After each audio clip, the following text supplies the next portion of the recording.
S வணக்கம் மக்களே, வணக்கம் neighbours, welcome back to our YouTube channel. Yes welcome back தான் சொல்லணும். கிட்டத்தட்ட ஒரு வருஷத்துக்கு அப்புறம் காணாமல் போன இந்த சிவப்பு கூடி மறுபடியும் வந்துட்டேன் கைஸ். எஸ் எங்கடா போன ஒரு வருஷமா இந்த கன்சிஸ்டன்சி கண்டு நாங்களே வியந்துட்டோம். என்னை பார்த்து நிறைய பேர் இன்ஸ்பயரெல்லாம் ஆயிருந்தீங்கன்னா தயவு செஞ்சு மறந்துடுங்க. எஸ் வந்து கடைசியாக விசாரணை படத்துக்கு தான் நான் ஒரு ரிவ்யூ போட்டுட்டு காணாமல் போனவன் தான். எஸ் அது விடுதலை முருகேசா வந்து ஏன்னா படங்கள் போய் தியேட்டரில் பார்த்தாலும் பெரிய ஒரு இம்பாக்டை கொடுக்காதனால படங்கள் கொடுத்த அதிருப்தினாலேயே பல படங்களுக்கு நான் ரிவ்யூக்களை போடலை. எஸ் அதுக்கப்புறம் வந்தது ஏடா மெய்யழகன் வந்தது, பல படங்கள் வந்தது, நீ அதுக்கெல்லாம் ஏன்டா போடலை அப்படின்னு கேட்கனா, எஸ் நான் வந்து அதுக்கெல்லாம் ரிவ்யூ போட்டு எடுத்து வச்சிருந்தேன். பட் அதெல்லாம் நான் வந்து போடலான்னு எனக்கு ஏதோ ஒன்று என்னை தடுத்துட்டே இருந்தது. சரி, அது வந்து ஒரு தனி வீடியோ, நம்ம வந்து அதை தனியாக இன்னொரு நாள் பேசலாம். எஸ் இன்னைக்கு வந்து என்ன படத்தோட மூவி ரிவ்யூ பார்க்க போகிறோம் அப்படின்னு பார்த்தீங்கன்னா, எஸ் பராசக்தி, சாரி புறநானூறு. இந்த படத்தை வந்து டிஎம்கே பார்ட்டியோடது வந்து சொல்கிறாங்க, இது திராவிட கழகத்துக்கு வந்து ஒரு ஐடி விங் மாதிரி அந்த படத்தை எடுத்து வச்சுருக்காங்க. பல அவங்களுக்கான தேவையான ரெஃபரன்ஸ் எல்லாம் வச்சு எடுத்திருக்காங்க. இது வந்து அவங்களுக்காகவே வந்து அரசியலுக்காக எடுத்தது அப்படின்லாம் நிறையா சொல்கிறாங்க. பட் அதெல்லாம் ஒதுக்கி வச்சுட்டு இந்த படத்தை புறநானூறு அப்படின்னு ஒரு படத்தோட டைட்டில்னா நீங்கள் மனசில் நினச்சிட்டு நீங்கள் இந்த படத்தை போய் பார்க்கணும் அப்படின்றத என்னோட ஒரு சின்ன கோரிக்கை. என்ன அப்படின்னு பார்த்தீங்கன்னா, எஸ் இந்த படத்துக்கு ஏன்னா இவ்வளோ நாள் ரிவ்யூ படம், இந்த படத்துக்கு ஏன்னா ரிவ்யூ படம் கிளம்பி வந்துட்டு அப்படின்னு சொல்லி எல்லாரும் வந்து கழுவ வேணாம். எஸ் வந்து பார்க்குறது அந்த 400 பேர் தான். பட் அவங்களுக்கும் நான் என்ன சொல்லிக்கிறேன் அப்படின்னா, தமிழ்நாடு பொள்ளாச்சின்றது மெயினாக இந்த படத்தில் காட்டப்பட்டிருக்கிறான ஏரியாக்கள். பட் இதை சுற்றி இருக்கிற தமிழ்நாடு மட்டும் இல்லாமல் மற்ற மாநிலங்களிலும் இந்தி திணிப்பு எவ்வளோ மூர்க்கமாக இருந்துச்சு, அதுக்காக எத்தனை மாணவர்கள் படையும் எத்தனை பொதுமக்களும் வந்து இதுக்காக வந்து செயல்பட்டிருக்கு அப்படின்றது வந்து இந்த படத்தை பார்க்கும்போது நம்மளுக்கு வந்து தெரியும். எஸ் வந்து வரலாற்றில் மறைக்கப்பட்ட உண்மைகள் வந்து நமக்கு நிறைய சொல்லுவாங்க. சில படங்கள் வந்து வரலாற்று சிறப்புமிக்க படங்கள் எடுக்கும்போது அது வந்து ஒரு ரெக்கார்டு, அதை வந்து பர்ஃபெக்டாக எடுத்துடணுன்றது வந்து எல்லாத்துக்கும் ஒரு ரெஸ்பான்சிபிலிட்டியாகவே இருக்கணும். அது வந்து கரெக்டாக எடுத்தாதான் பின்னாடி வரவங்களுக்கு வந்து அதை பார்க்கும்போது ஓ இப்படியெல்லாம் இருந்திருக்கு அப்படின்னு தெரியறதுக்கு ஒரு வாய்ப்பாக இருக்கும். ஸோ அந்த மாதிரி இந்த புறநானூறுன்ற படத்தை, அதாவது பராசக்தி அதுக்கு முன்னாடி இருந்த புறநானூறுன்ற இந்த படத்தை வந்து எல்லாரும் புறநானூறு அப்படின்ற ஒரு கான்செப்ட்லேயே போய் பார்க்கலாம். எஸ் பராசக்தின்னு போய் அது வந்து திணிக்கப்பட்ட ஒரு பெயர் தானே நான் வந்து ஓப்பனாகவே சொல்லலாம். அது வந்து எந்த ஒரு மாற்று கருத்துமே கிடையாது.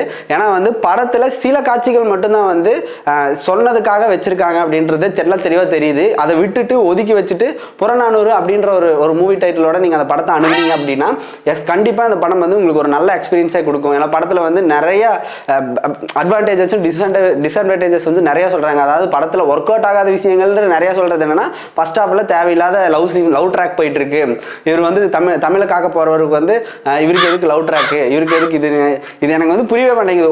ஒருத்தரோட வாழ்க்கை வரலாறு எடுக்கும்போது, வாழ்க்கை வரலாறு ஆகட்டும் இல்லை ஒரு பொதுவான ஒரு கருத்து எடுக்கும்போது, இது சுதா கொங்கராவோட ஒரு way of style of film making அப்படின்னு சொல்லலாம். என்ன அப்படின்னு பார்த்தீங்கன்னா, சூரிய ரிப்போர்ட்டர்லையும் அவங்களுக்கு அவர் வந்து ஏரோப்ளைனில் எல்லாத்தையும் பறக்க வைக்கணும் அப்படின்றது ஒரு கனவாகவே இருந்தாலும் அவர் ஒய்ஃபு அவருக்குன்னு ஒரு ஃபேமிலி லைஃப் இருந்தது. ஸோ அதே மாதிரி தான் இவருக்கும். ஸோ அது ஒரு கொஞ்சம் ஓவர் டூவாக போனது தான் இங்கே வந்து கொஞ்சம் பிரச்சனைனே சொல்லலாம். ஏன்னா இன்டர்வல் முடிஞ்சு வரப்போகிற அந்த பாட்டெல்லாம் வந்து கொஞ்சம் ஓவர் டூவாகவே இருந்தது. அதெல்லாம் கட் பண்ணிட்டு இன்னும் கொஞ்சம் கதைக்குள்ளே டக்குன்னு போயிருந்துருக்கலாம். அதுதான் கொஞ்சம் வந்து சரி லவ் ட்ராக் கட் பண்ணி இருந்திருக்கலாமோ அப்படின்னு ஒரு ஃபீல் வர வச்சதை தவிர மற்றபடி ஓகேவாக தான் இருந்தது. ட்ராபேக்ஸ் அப்படின்னு என்ன எடுத்துக்கிட்டோம் அப்படின்னு பார்த்தீங்கன்னா, சில விஷயங்கள் மட்டும்தான் ட்ராபேக்ஸ். அதுவும் வந்து என்ன அப்படின்னா, சில கேரக்டர் எல்லாம் வரும், அடுத்த சீன்ல வந்து செத்துருவாங்க. ஸோ அதை வந்து இம்பாக்ட் பண்ணலை அப்படின்னு சொல்றாங்க. தமிழ்நாட்டில் வந்து ஹிந்தி திணிப்புக்கு எதிராக வந்து போராடின மாணவர்கள் படையை பற்றியும் மக்களை பற்றியும் எடுக்கப்பட்ட படம் அப்படின்னு போய் பார்த்தீங்க அப்படின்னா, கண்டிப்பாக அந்த படத்தில் ஒர்க் அவுட் ஆகிற நிறைய விஷயங்கள் உங்களுக்கு வந்து உள்ளே இருக்குது. கிளைமேக்ஸில் வர சில கேமியோஸ் வந்து ஒர்க் அவுட் ஆகலை, ஆனால் சில கேமியோஸ் வந்து உங்களுக்கு நல்லாவே ஒர்க் அவுட் ஆகும். கூஸ்பம்ஸ் வரும், கை தட்டக்கூடிய விசிலடிக்கக்கூடிய மூமெண்ட்ஸும் இருக்குது. ஏன்னா இது வந்து எண்ட் ஆஃப் தி டே இது ஒரு கமர்ஷியல் மூவி தான்.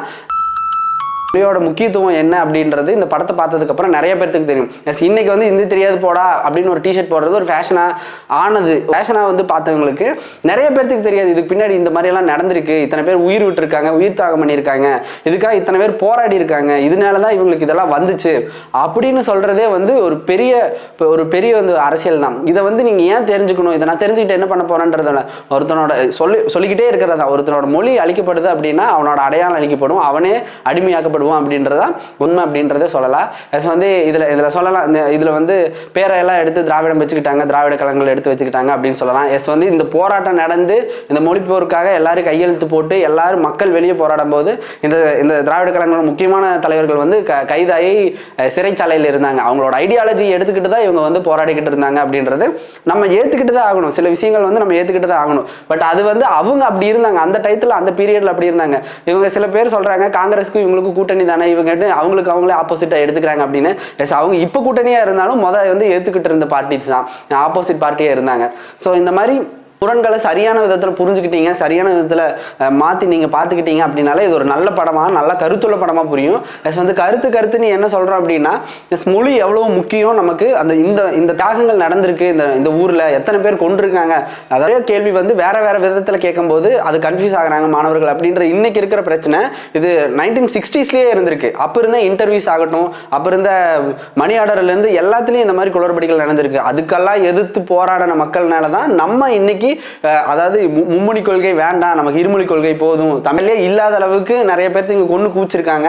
ஆனால் அது வந்து நமக்கே தெரியாது. அது வந்து ஈஸியாக நம்ம வந்து இன்னைக்கு ஒரு இடத்துல போனால், ஒரு போஸ்ட் ஆஃபீஸ்லேயே ஆகட்டும், ஒரு பேங்க்லேயே ஆகட்டும், நம்ம வந்து ஹிந்திலையும் இங்கிலீஷ்லையும் மட்டும்தான் இருக்குது. ஸோ இது வந்து இங்கிலீஷில் இருந்தப்ப அவங்க எவ்வளோ பிரச்சனைகள் அனுபவிச்சிருப்பாங்க. அந்த இடத்துல தமிழும் இங்கிலீஷ் மட்டும் நமக்கு போதும், ஆங்கிலமும் இருமொழி கொள்கை போதும், இதை மட்டும் கற்றுக்கிட்டே நம்ம வந்து கரெக்டான பாதையில் போய்க்கலாம் அப்படின்னு தமிழ்நாடு மட்டும் எதிர்த்து நிற்கல.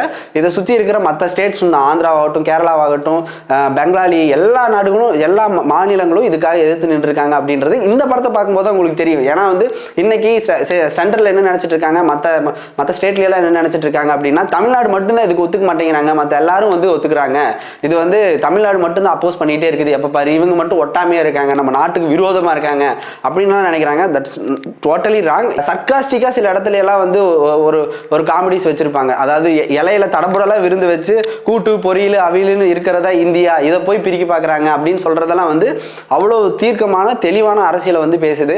எஸ் நீங்கள் வந்து இந்த படத்தை வந்து ஒரு டிஎம்கே பார்ட்டி, இது வந்து ஏடிஎம்கே பார்ட்டி, இந்த மாதிரி கொண்டு போய் இது அரசியலாக்கி போய் பார்க்காம இந்த படத்தில் பேசியிருக்கிற அரசியலை எவ்வளவு தெளிவாக எடுத்து நீங்கள் ஒரு ஹெல்த்தியான டிஸ்கஷன் ஆரம்பிக்கிறீங்களோ அப்போ தான் உங்களுக்கும் புரியும், நீங்களும் இதுக்கு எவ்வளோ முக்கியத்துவம் அப்படின்றது புரியும். சும்மா நான் தமிழன்டா, நான் ஹிந்திடா, நம்ம மராட்டிடான்னு மாறு தட்டிக்கிறதுல எந்த ஒரு பிரச்சனையும் இல்லை.